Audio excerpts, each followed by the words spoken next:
Hindi raw sukat akalain ng kapuso nating si Betong na siya ang magiging sole survivor ng Survivor Philippines Celebrity Doubles Showdown. At ngayong hawak na niya ang 3 million peso grand prize. Ano naman kaya ang gagawin niya dito? Alamin sa Star Bites ni Katati Bayan.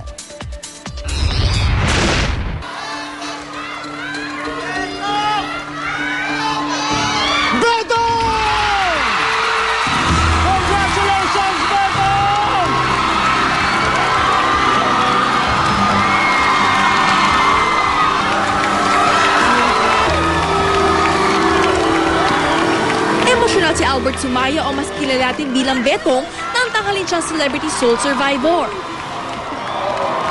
Ang binansagang probinsyanong patawa ng Survivor Philippines Celebrity Doubles Showdown, kilala sa pagiging mapagkumbaba at maalagang kaibigan. Kaya marami natuwa sa kanyang tagumpay sa reality show. Sabi ni Betong, puso raw ang kanya nag-iala sa labanan sa isla. Pwede mong gamitin yung puso mo, yung isip mo, at at the end of the day, pwede kang maglaro ng Survivor na mabuti ka pa ring tao. At ngayon hawak niya ang 3 milyong pisong papremyo.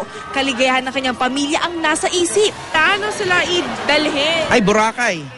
Elementary teacher kasi si nanay, so panahon na siguro para mag-retire naman nanay ko.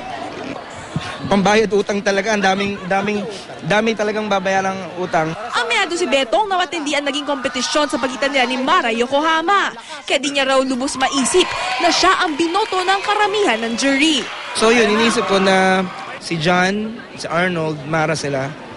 And siguro, pagkakaalam ko si Gino yung bumoto kay Steph, dahil partner niya yun.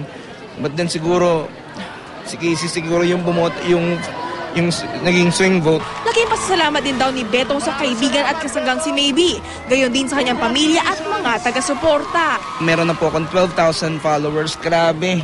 So, grabe po. So, maraming salamat po sa mga naniniwala, sa mga sumusuporta. Katati Bayan, GMA News.